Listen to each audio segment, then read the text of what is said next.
Hi ಎಲ್ಲರಿಗೂ ಕೂಡ 2 ದಿವಸ ಆಯಿತು ನಾನು ವ್ಲಾಗ್ ಮಾಡದೆ. ಹಾಗೆ ನಿನ್ನೆ ವ್ಲಾಗ್ ಮಾಡುವ ಅಂತ ಸ್ವಲ್ಪ ವ್ಲಾಗ್ ಮಾಡಲಿಕ್ಕೆ ಅಂತ ಸ್ಟಾರ್ಟ್ ಮಾಡಿದೆ. ಮತ್ತೆ ನನಗೆ ಹೊರಗಡೆ ಹೋಗ್ಲಿಕ್ಕಿತ್ತು. ಮತ್ತೆ ನನಗೆ ಬೇಡ ಅಂತ ಆಯಿತು. ಇವತ್ತು ಮಾಡ್ತಾ ಇದ್ದೇನೆ. ನಿನ್ನೆ ನಾನು ವ್ಲಾಗ್ ಮಾಡಲಿಕ್ಕೆ ಅಂತ ಇದ್ದದ್ದು. ಆವಾಗ ಮತ್ತೆ ನಾನು ಹೇಳಿದೆಲ್ಲ ಹೊರಗಡೆ ಹೋಗ್ಲಿಕ್ಕಿತ್ತು ಅಂತ, ಮತ್ತೆ ನನಗೆ ವ್ಲಾಗ್ ಕಂಟಿನ್ಯೂ ಮಾಡಲಿಕ್ಕೆ ಆಗಲಿಲ್ಲ. ಹಾಗೆ ಅದನ್ನು ಅಲ್ಲಿಗೆ ಕಟ್ ಮಾಡಿದ್ದೆ ವ್ಲಾಗ್. ಹಾಗೆ ಇವಾಗ ಕೆಲಸ ಎಲ್ಲ ಆದ ನಂತರ ಬಿಸಿಲಿಗೆ ಕಣ್ಣು ಓಪನ್ ಮಾಡಲಿಕ್ಕೆ ಆಗೋದಿಲ್ಲ. ಬಿಸಿಲು ಬಂದರೆ ಹಾಗೆ, ಇಲ್ಲದಿದ್ದರೆ ಇಲ್ಲ. ಒಮ್ಮೆ ಮಳೆ ಒಮ್ಮೆ ಬಿಸಿಲು ಆಗಿ ಇವಾಗಿನ ಅವಸ್ಥೆ. ಹಾಗೆ 3 ವರ್ಷ ಆಯಿತು ಅಜ್ಜಿ ತೀರ್ಕೊಂಡು, 3 ವರ್ಷ ಆಯಿತು. ನೆನೆಸುವಾಗ ಹೇಗೆ ನಾವು ಅವರ ಬಗ್ಗೆ ಆಲೋಚನೆ ಮಾಡುವಾಗ ಅಯ್ಯೋ ಹೋದ್ರಲ್ಲ ಅಂತ ಅನಿಸ್ತದೆ, ಒಂಥರ ಬೇಸರ ಆಗ್ತದೆ. ಇನ್ನು ನೋಡಲಿಕ್ಕೆ ಆಗೋದಿಲ್ಲ ಅಲ್ವಾ ಅಂತ. ನನ್ನ ಅಮ್ಮ ತೀರ್ಕೊಂಡು ಎಷ್ಟು ವರ್ಷ ಆಯಿತು ಗೊತ್ತುಂಟಾ? 12 ವರ್ಷ ಆಯಿತು. ನನ್ನ ಮದುವೆ ಟೈಮಲ್ಲಿ ನಂದು ಮೇ ತಿಂಗಳಲ್ಲಿ ಮದುವೆ ಆದದ್ದು. ಮೇ ತಿಂಗಳ ಲಾಸ್ಟಿಗೆ ಅವರು ತೀರ್ಕೊಂಡದ್ದು, ಅಮ್ಮನ ಅಮ್ಮ. ಹಾಗೆ ಅವರು ತೀರ್ಕೊಂಡು 12 ವರ್ಷ ಆಯಿತು. ಅಪ್ಪನ ಅಮ್ಮ ತೀರ್ಕೊಂಡು 3 ವರ್ಷ ಆಗ್ತದೆ ನಿನ್ನೆಗೆ. ಅಮ್ಮನ ಅಮ್ಮ ತೀರ್ಕೊಂಡ ಟೈಮಲ್ಲಿ ನನಗೆ ನೋಡಲಿಕ್ಕೆ ಸಮೇತ ಬಿಡಲಿಲ್ಲ. ಮದುವೆ ಹೊಸದರಲ್ಲಿ ಏನು ನೋಡಬಾರ್ದು ಅಂತ ಹೇಳಿದರು. ಹಾಗೇನಿಲ್ಲ, ನನ್ನ ಪ್ರಕಾರ ಇವಾಗ ನಮ್ಮ ಮನೆಯಲ್ಲಿ ಯಾರಾದರೂ ತೀರ್ಕೊಂಡ್ರೆ ನಾವು ನೋಡೋದಿಲ್ಲ ಅಲ್ವಾ. ಆ ಟೈಮಲ್ಲಿ ನನಗೆ ಎಗೇನ್ಸ್ಟ್ ಆಗಿ ಮಾತಾಡಲಿಕ್ಕೆ ಕೂಡ ಆಗಲಿಲ್ಲ. ಇವಾಗ ಅನಿಸ್ತಾ ಇತ್ತು ಆ ಟೈಮಲ್ಲಿ ನಾನು ಹೋಗಬೇಕಿತ್ತು ಅಂತ. ಹಾಗಾಗಿ ನನಗೆ ಆ ಅಜ್ಜಿ ಹೋದದ್ದು ಇವಾಗ ಕೂಡ ಒಂಥರ ಏನು, ಯಾರಾದರೂ ಹೇಳುವಾಗ ಹೋದರು ಅಂತ ನಾನು ಕಣ್ಣಾರೆ ನೋಡದ ಕಾರಣ ಅದನ್ನು ಅಕ್ಸೆಪ್ಟ್ ಮಾಡಲಿಕ್ಕೆ ಕೂಡ ಆಗೋದಿಲ್ಲ. ನೋಡುವಾಗ ಒಬ್ಬರು ತೀರ್ಕೊಂಡದ್ದು ನೋಡುವಾಗ ಉಂಟಲ್ಲ, ಲಾಸ್ಟ್ ಮೂಮೆಂಟಲ್ಲಿ ನಮ್ಮ ಕಣ್ಣಿಗೆ ಬರುವ ಸೀನ್ ಅದೇ ಅಲ್ವಾ, ಅವರು ಹೋದ ನೆನಪು ಅಲ್ವಾ. ಹಾಗೆ ಆ ಅಜ್ಜಿದು ನನಗೆ ನೆನೆಸ್ಲಿಕ್ಕೆ ಇಲ್ಲ. ನಾನು ಲಾಸ್ಟ್ ಹೋಗಿದ್ದೇನೆ ಮದುವೆ ಆದ ನಂತರ ಒಮ್ಮೆ ಹೋಗಿ ಕಾಲಿಗೆ ಬಿದ್ದು ಬಂದಿದ್ದೇನೆ ಅಜ್ಜಿದು, ಅಮ್ಮನದು. ಮತ್ತು ಅಮ್ಮನ ಜೊತೆ ಇರುವ ಬಾಂಡಿಗಿಂತ ಜಾಸ್ತಿ ನಾನು ಅಪ್ಪನ ಅಮ್ಮನ ಜೊತೆಗೆ ಜಾಸ್ತಿ ಕ್ಲೋಸ್ ಆಗಿದ್ದೆ. ಯಾಕೆಂತ ಹೇಳಿದರೆ ಅವರು ನಮ್ಮ ಮನೆಯಲ್ಲೇ ಇದ್ದಲ್ವಾ. ಅಮ್ಮನ ಮನೆಗೆ ನಾವು ಯಾವಾಗಾದರೂ ಹೀಗೆ ರಜೆ ಸಿಕ್ಕುವಾಗ ಹೋಗ್ತಾ ಇದ್ವಿ. ಮತ್ತು ಅವರಿಗೆ ಜಾಸ್ತಿ ಇಷ್ಟ ಇದ್ದದ್ದು ಅಕ್ಕನ ಹತ್ರ ತುಂಬ ಇಷ್ಟ ಇತ್ತು ಅವರಿಗೆ. ಅವಳು ದೊಡ್ಡವಳು ಅಂತ ಅವಳನ್ನು ತುಂಬ ಯಾವಾಗಲೂ ಅವಳನ್ನು ಜಾಸ್ತಿ ಇಷ್ಟಪಡ್ತಾಯಿದ್ರು. ನಮ್ಮನ್ನು ಇಷ್ಟಪಡ್ತಾ ಇಲ್ಲ ಆಯಿತು ಅಂತ ಹೇಳ್ತಾ ಇಲ್ಲ ನಾನು. ಅವಳು ಮತ್ತು ಅವರ ಬಟ್ಟೆ ಎಲ್ಲ ಒಗೆದು ಕೊಡ್ತಾ ಇದ್ಲು ಅಜ್ಜಿದು. ನಾನು ಬಟ್ಟೆ ಒಗೆದ್ರಲ್ಲಿ ಮೊದಲೇ ತುಂಬ ಹುಷಾರು. ಹಾಗಾಗಿ ನಾನು ಯಾರ ಬಟ್ಟೆ ಕೂಡ ಒಗಿಲಿಕ್ಕೆ ಹೋಗ್ತಾ ಇಲ್ಲ ಇತ್ತು. ಹಾಗೆಂತಲ್ಲ, ಪ್ರೀತಿ ಇತ್ತು, ಇಲ್ಲ ಅಂತ ಹೇಳೋದಿಲ್ಲ ನಾನು. ಸ್ವಲ್ಪ ಜಾಸ್ತಿ ಅವಳನ್ನು ಕೇರ್ ಮಾಡ್ತಾಯಿದ್ರು ಅಜ್ಜಿ. ನಮಗೆ ಅಜ್ಜಿ ಮನೆಗೆ ಹೋದರೆ ಅಜ್ಜಿ ಹಣ ಕೊಡ್ತಾಯಿದ್ರು ಬರುವಾಗ, ಅಮ್ಮನಮ್ಮ. ಅವಳಿಗೆ 20 ರೂಪಾಯಿ ಕೊಟ್ಟರೆ ನಮಗೆ 10 ರೂಪಾಯಿ ಕೊಡ್ತಾಯಿದ್ರು. ಆವಾಗ ಮನಸ್ಸಲ್ಲಿ ಸಿಟ್ಟು ಬರ್ತಾಯಿತ್ತು ನನಗೆ. ಅವಳು ದೊಡ್ಡವಳು ಅಂತ ಅವಳನ್ನು ತುಂಬ ಒಂಥರ ಕೇರ್ ಮಾಡೋದು ಅಜ್ಜಿ. ಹಾಗೆ ಅವಾಗೆಲ್ಲ ಸ್ವಲ್ಪ ಸ್ವಲ್ಪ ನಮಗೆ ಸಿಟ್ಟು ಬರ್ತಾಯಿತ್ತು. ಮಾತ್ರ ತಂದು ಕೊಡ್ತಾಯಿದ್ರು, ಇಲ್ಲ ಅಂತ ಹೇಳೋದಿಲ್ಲ, ಎಲ್ಲರಿಗೆ ಕೂಡ ತಂದು ಕೊಡ್ತಾಯಿದ್ರು. ನಾವು ಅಜ್ಜಿ ಮನೆಗೆ ಹೋದರೆ ಒಳ್ಳೆ ರೀತಿಯಲ್ಲಿ ನಮ್ಮನ್ನು ನೋಡ್ಕೊಳ್ತಾಯಿದ್ರು ನಮ್ಮ ಅಜ್ಜಿ. ಹಾಗೆ ಮೊದಲಿದೆಲ್ಲ ನೆನೆಸುವಾಗ ಸತ್ಯ ಹೇಳಿದರೆ, ನಿಜ ಹೇಳಿದರೆ ಖುಷಿ ಆಗ್ತದೆ. ಅಂದರೆ ಅಜ್ಜಿಯ ಪ್ರೀತಿ ಉಂಟಲ್ಲ, ಅದು ಅಜ್ಜಿಗೆ ಮಾತ್ರ ಕೊಡಲಿಕ್ಕಾಗೋದು. ಅಪ್ಪನ ಪ್ರೀತಿ ಅಪ್ಪನಿಗೆ ಮಾತ್ರ ಕೊಡಲಿಕ್ಕಾಗೋದು. ಅಮ್ಮನ ಪ್ರೀತಿ ಅಮ್ಮನಿಗೆ ಮಾತ್ರ ಕೊಡಲಿಕ್ಕಾಗೋದು. ಹಾಗೆ ಎಲ್ಲ ವ್ಯಕ್ತಿಗಳು ಇಂದ ಸಿಗುವ ಪ್ರೀತಿ ಉಂಟಲ್ಲ, ಅದರಲ್ಲಿ ಡಿಫ್ರೆಂಟ್ ಇರ್ತದೆ ಅಲ್ವಾ. ಇವಾಗ ನಾನು ನನ್ನ ಗಂಡನಿಗೆ ಹೆಂಡತಿಯ ಪ್ರೀತಿ ಕೊಡ್ಬೋದಲ್ಲ, ಅಮ್ಮನ ಪ್ರೀತಿ ಕೊಡಲಿಕ್ಕಾಗೋದಿಲ್ಲ. ಹಾಗೆ ಎಲ್ಲ ಕೂಡ ಹಾಗೆಯೇ. ಎಲ್ಲದಕ್ಕೂ ಅದಕ್ಕೆ ಸೂಟಬಲ್ ಯಾರು ನೋಡಿ ಅದು ಅವರೇ ಆಗಬೇಕು. ಬೇರೆ ಯಾವುದು ಕೂಡ ಅದಕ್ಕೆ ಸೂಟಾಗಿ ಬರೋದಿಲ್ಲ.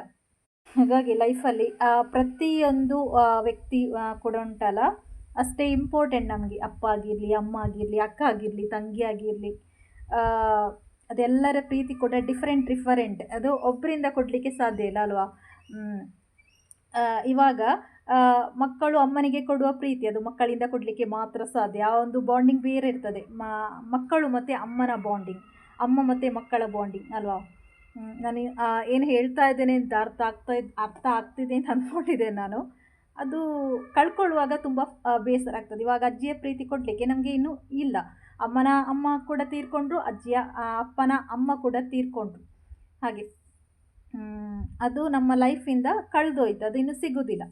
ಹಾಗೆ ಇರುವಾಗ ಅದನ್ನು ಉಳಿಸಿಕೊಳ್ಳಿಕ್ಕೆ ನೋಡಬೇಕು ಅಲ್ವಾ. ಹಾಗೆ ದೀಪಾವಳಿ ಎಲ್ಲ ಮುಗೀತು ಮಳೆಗೆ.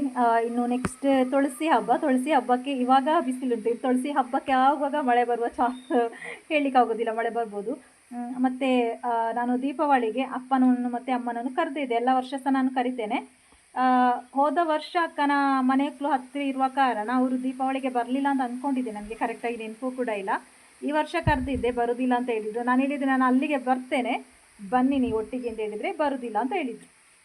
ಮತ್ತು ಬರುವುದಿಲ್ಲ ಅಂತ ಹೇಳುವಾಗ ಫೋರ್ಸ್ ಮಾಡಿ ಕರೀಲಿಕ್ಕೆ ನನಗೆ ಕೂಡ ಹೆದರಿಕೆ ಆಗ್ತದೆ. ಯಾಕೆಂತ ಹೇಳಿದರೆ ನನ್ನ ಅಪ್ಪನ ಆರೋಗ್ಯ ಗೊತ್ತುಂಟಲ್ವ, ಹಾಗಾಗಿ ಅವರಿಗೆ ಮನಸ್ಸು ಯಾವಾಗ ಉಂಟು ಆವಾಗ ಬರಲಿ ಅಂತ ನಾನು ಕೂಡ ಬಿಟ್ಟೆ.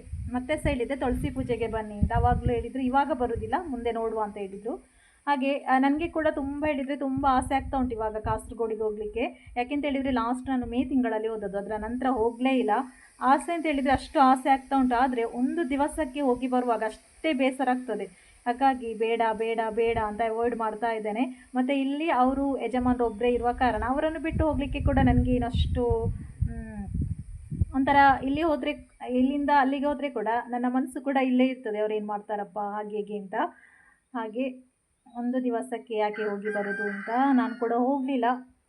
ಹೋಗಬೇಕು ಅಂತ ಆಸೆ ಆಗ್ತಾ ಉಂಟು, ಮಾತ್ರ ಹೋಗಬೇಕು ಯಾವಾಗಂತ ಗೊತ್ತಿಲ್ಲ. ನಮಗೆ ಅಮ್ಮನ ಮನೆ, ಅಪ್ಪ ಅಮ್ಮನ ಮನೆಗೆ ಹೋಗಲಿಕ್ಕೆ ಯಾವಾಗ ಆಸೆ ಇರ್ತದೆ ಅಂತ ಹೇಳಿದರೆ, ಅವರು ಇರುವವರೆಗೆ ಅಲ್ಲಿ ಹೋಗಲಿಕ್ಕೆ, ಆ ಊರಿಗೆ ಹೋಗಲಿಕ್ಕೆ ಆಸೆ ಇರ್ಬೋದು ಅಂತ ನಾನು ಅಂದ್ಕೊಂಡಿದ್ದೇನೆ. ಮತ್ತು ಆ ಆಸೆ ನಮಗೆ ಖಂಡಿತ ಇರಲಿಕ್ಕಿಲ್ಲ. ಯಾಕೆಂತ ಹೇಳಿದರೆ ನಾನು ನನ್ನ ಅಪ್ಪ ಮೊದಲೊಮ್ಮೆ ಹಾಸ್ಪಿಟ್ಲಲ್ಲಿ ಅಡ್ಮಿಟ್ ಆಗಿದ್ದರು. ನನ್ನ ಹತ್ರ ಕಥೆಯಲ್ಲಿ ಹೇಳಿದ್ದೇನೆ. ಇವಾಗಲ್ಲ, ಒಂದು 7 ವರ್ಷ ಮೊದಲು ಹಾಸ್ಪಿಟ್ಲಲ್ಲಿ ಇದ್ದರು. ಆವಾಗ ನಮಗೆ ಕಾಸರಗೋಡಿಗೆ ಬರುವ ಒಂದು ಅಗತ್ಯ ಇತ್ತು. ಆವಾಗ ನಾವು ನಮ್ಮ ಮನೆಯಿಂದವೇ ಪಾಸಾಗಿ ಹೋದದ್ದು. ಆ ಪಾಸಾಗಿ ಹೋಗುವ ಟೈಮಲ್ಲಿ ನಮಗೆ ಮನೆ ಕೂಡ ನೋಡಲಿಕ್ಕೆ ಇಷ್ಟ ಇಲ್ಲ ಆಯಿತು. ಆ ಕಡೆ ನೋಡುವಾಗ ನೋಡಲಿಕ್ಕೆ ಇಷ್ಟ ಇಲ್ಲ. ಯಾಕೆಂತ ಹೇಳಿದರೆ ಅವರು ಇಬ್ಬರು ಕೂಡ ಆ ಮನೆಯಲ್ಲಿ ಇಲ್ಲ ಆಯಿತು. ಅವತ್ತು ಅಮ್ಮ ಅಪ್ಪನ ನೋಡಲಿಕ್ಕೆ ಅಂತ ಹಾಸ್ಪಿಟ್ಲಲ್ಲಿ ನಿಂತಿದ್ದರು. ಹಾಗಾಗಿ ಅವರು ಇರುವವರೆಗೆ ಕಾಸರಗೋಡಿನ ಒಂದು ಪ್ರೀತಿ ನಮಗೆ ಇರ್ಬೋದು ಅಂತ ಅಂದ್ಕೊಂಡಿದ್ದೇನೆ. ಹಾಗೆ ಅಲ್ಲಿವರೆಗೆ ಆಸೆ ಎಲ್ಲ ಮಕ್ಕಳಿಗೆ ಕೂಡ ಹಾಗೆ. ಅಪ್ಪ ಅಮ್ಮ ಇರುವಾಗ ಏನು ಅಲ್ಲಿ ನಮ್ಮ ಒಂದು ವೈಬ್ರೇಷನ್ ಥರ ಎಳಿತಾ ಇರ್ತದೆ, ಅಲ್ಲಿಗೆ ಹೋಗುವ ಅಂತ ಅಲ್ವಾ. ಹಾಗೆ ನಮಗೆ ಕೂಡ ಮನಸ್ಸಿಂದ ಅಲ್ಲಿ ಎಳಿತಾ ಇರ್ತದೆ ಹೋಗಬೇಕು ಹೋಗಬೇಕು ಹೋಗಬೇಕು ಅಂತ. ಮತ್ತು ಒಂದೊಂದು ಕಾರಣಕ್ಕೆ ಬೇಡ ಬೇಡ ಬೇಡ ಅಂತ ಅಂದ್ಕೊಂಡು ಕೂತ್ಕೊಳ್ತೇವೆ. ಹಾಗೆ ಇವಾಗ ಫೋನಲ್ಲಿದ್ದ ಕಾರಣ ಡೈಲಿ ಮಾತಾಡ್ತೇವೆ, ಮಾತಾಡ್ತಿರೋದಿಲ್ಲ. ಎಷ್ಟು ಸಲ ಮಾತಾಡ್ತೇವೆ ಅಂತ ನಮಗೆ ಗೊತ್ತಿರೋದಿಲ್ಲ, ಅಷ್ಟು ಸಲ ಮಾತಾಡ್ತೇವೆ. ಒಮ್ಮೆ ಅಮ್ಮ ಒಮ್ಮೆ ಅಪ್ಪ ಇಬ್ಬರು ಕೂಡ ಫೋನಲ್ಲಿ ಮಾತಾಡ್ತಾರೆ. ಹಾಗಾಗಿ ಅಷ್ಟೇನು ಫೀಲ್ ಆಗೋದಿಲ್ಲ. ಅದೇ ಹೋಗುವಂಥ ಆಸೆ ಮಾತ್ರ ಆಗ್ತಾ ಇರ್ತದೆ, ಇಲ್ಲ ಅಂತ ಹೇಳೋದೇ ಇಲ್ಲ, ತುಂಬ ಆಸೆ ಆಗ್ತದೆ. ಹಾಗೆ ಈ ವ್ಲಾಗನ್ನು ನಾನು ಎಂಡ್ ಮಾಡ್ತಾ ಇದ್ದೇನೆ. ಜಾಸ್ತಿ ಏನು ವ್ಲಾಗ್ ಮಾಡಲಿಕ್ಕಿಲ್ಲ, ಹಾಗಾಗಿ 2 ದಿವಸದಿಂದ ವ್ಲಾಗ್ ಕೂಡ ಮಾಡಲಿಲ್ಲ. ಏನಂತ ವ್ಲಾಗ್ ಮಾಡೋದು ಅಂತ ಕಂಟೆಂಟ್ ಬೇಕಲ್ಲ. ಸುಮ್ಮನೆ ವ್ಲಾಗ್ ಮಾಡಿದರೆ ಯಾರು ನೋಡೋದಿಲ್ಲ, ಸುಮ್ಮನೆ ನಮ್ಮ ಟೈಮ್ ವೇಸ್ಟ್ ವ್ಲಾಗ್ ಮಾಡಿ. ಎಲ್ಲಿಗಾದರೂ ಹೋಗ್ಲಿಕ್ಕಿದ್ರೆ ಖುಷಿ ಆಗ್ತದೆ ವ್ಲಾಗ್ ಮಾಡಲಿಕ್ಕೆ, ಏನಾದರೂ ತೋರಿಸ್ಲಿಕ್ಕಿದ್ರೆ. ಸುಮ್ಮನೆ ಮನೆಯಲ್ಲಿ ಮತ್ತು ಡೈಲಿ ನಾವು ಮಾಡಿದ್ದೆ ನಮ್ಮ ದಿನಚರಿ ಒಂದೇ ಲೆಕ್ಕ ಇರ್ತದೆ ಅಲ್ವಾ. ಇವತ್ತಿನ ಹಾಗೆ ನಾಳೆ ಕೂಡ ಇರ್ತದೆ, ಸ್ಪೆಷಲ್ ಅಂತ ಏನಿರುವುದಿಲ್ಲ. ಹಾಗೆ ವ್ಲಾಗ್ ಸ್ವಲ್ಪ ಕಮ್ಮಿ ಮಾಡಿದ್ದು ನಾನು. ಎಲ್ಲಿಗಾದರೂ ಹೋಗ್ಲಿಕ್ಕಿದ್ರೆ ಮಾಡುವ ಅಂತ. ಸದ್ಯಕ್ಕೆ ಇಲ್ಲಿ ಕೂಡ ಹೋಗುವ ಒಂದು ಪ್ಲ್ಯಾನ್ ಏನಿಲ್ಲ. ಹಾಗೆ ವ್ಲಾಗನ್ನು ಎಂಡ್ ಮಾಡ್ತಾ ಇದ್ದೇನೆ. ಇವತ್ತಿನ ವ್ಲಾಗ್ ಒಂದು ಚಿಕ್ಕ ವ್ಲಾಗ್. ಇಷ್ಟ ಆದರೆ ಲೈಕ್ ಮಾಡಿ, ಸಬ್ಸ್ಕ್ರೈಬ್ ಕೂಡ ಮಾಡಿ. Thank you.